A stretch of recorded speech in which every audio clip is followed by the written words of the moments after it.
What's happening, guys? Chris from NCG here, and today we're going to be talking about some heroes. This is not the usual Dark Law Turbo deck that the heroes normally play. This is a more aggressive deck that's adapted to the meta. The meta now is where mass removal has come back due to its effectiveness against Zodiac. And one of the best mass removal cards is this guy, Elemental Hero Absolute Zero. When he is removed from the field, destroy all monsters your opponent controls. So this deck is designed to go second, so throwing like an Absolute Zero into your opponent's board is just pretty good. Like, Dimensional Barrier exists, obviously, but if you use like Miracle Fusion or like a Poly or whatever, usually you'll have baited out Dimensional Fusion because you'll go like Bubbleman, Tinglefish, and Lacolic Seed. So you're then free up to use Miracle Fusion or Poly to get an Absolute Zero off. So it's kind of nice that it takes the weakness of Dimensional Barrier away to an extent. So yeah, you can see the deck pretty well. I'm not going to go through each individual card. The cards you maybe might not know at immediate glance are Mass Charge. It's a card that I'm testing. It's just a power spell, good top deck, +1, just like Miracle Fusion. Well, Miracle Fusion not a +1, but it's a good like top deck power card.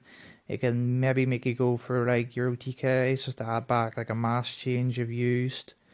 Just kind of nice. And then I'm playing like quick play, trap spells, Forbidden Chalice, and My Body. Chalice is pretty good. My Body, I don't need to really talk about that. That's a card that's like in most side decks, this format. Game Seal, it's a Kaiju. We all know why Kaijus are played, but this one's a water, so it makes Absolute Zero. So it's kind of nice. Playing 36 cards just for consistency, just a turbo into the plays, because this deck doesn't really have stamina. It's just designed to annihilate your opponent's board and set up like a sort of lock. Well, not really a lock, like a mini board to make sure your opponent can't set up another one. So like you'll go your Absolute Zero, Mass Change, and the Acid to completely take out the board, and then maybe after you'll have like Bahamut Shark, Toad, or like Dark Law or stuff like that. That's the win condition of the deck. That's how you play it. But the main, you can probably see for yourself. You don't have to play any of this. Like for changes, you could take out Chalice, My Bodies, Twin Twisters. You could take out the Into the Voids for actual 3 good cards. Take out Upstart for 4 more actual cards that you want to play. The cards that are in here, I want to see them quicker. So that's why I'm playing it. 2 Desires, it doesn't clutter. 2 Miracle Fusion, because it doesn't clutter. The extra, the card you probably don't immediately recognize is this boyo, Masked Hero Vapor. Cannot be destroyed by card effects. Yeah, that's not bad. It's a card that's maybe kind of cute. I just want to test it to see what it's like. You can take it out if you want. I just want to see how useful it is. Yeah. The Utopia package, Gagaga Samurai, just really aggressive rank 4s. You could play another rare fish in here, but like I said, I'm not really designing this deck to have stamina. It's just meant to get stuck into the decks, not really designed for the grind game. So that's my extra deck choices kind of reflect that. On to the kind of cards that I was thinking about, or decks setups in Malicious's case. The Zulkin Hero variant, adding maybe like Miracle Fusions, E-Calls, Bubbleman, Tinglephishes, maybe like 1 or 2 each into the deck. I tested it for a while. The hands that opened really like bricky, but if it opened really well, it opened really well. Like the hands or the fields it could produce were just amazing. Fire and Ice Hand are 2 cards I'm actually definitely considering in the side. Probably like 2 and 2 or maybe 3 and 2. Because it's just the way the old cards that never thought would be good again are definitely coming back. Destruction, targeting, just like that. So Fire and Ice Hand getting stuck into your board again is relevant, because like in a best case scenario, you got like Tingle Fish, special on Fire Hand, do the Fire Hand loop, take out your opponent's board, be left with an Ice Hand, overlay the Ice Hand and the Tingle Fish for Bahamas Shark. That's the dream. But just one of the hands just getting stuck into like a Trident. Trident has to pop the Fire or the Ice Hand, or it's just going to be taken down with it. Unless there's Whiptail under it, which is annoying, but whatever. So Fire and Ice Hand are definitely cards I want to consider playing in the sideboard. Summoner Monk, he's a notable takeout from the deck, because this isn't Dark Lord, or Dark Law Turbo. So I don't really think that he's that good, personally. Maxi, if your opponent actually decides to go off a bit, to draw you like 3, 4, 5 cards, it could actually ruin your entire strategy, because then Bubble Man gets cock blocked, you can't special summon it, and you basically can't do anything. So that's the reason why I'm not main decking Maxi. May side it, I don't know, it depends how good Maxi is against the deck in hand, if it's worth the risk of being able to not do anything next turn, or at least do minimal.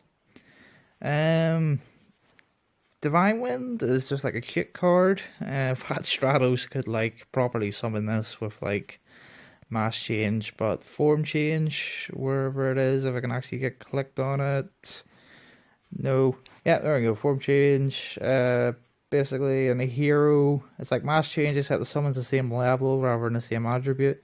So turning Absolute Zero into the Kamikaze is like kind of cool, but it'd be more for fun, not actually for competitives.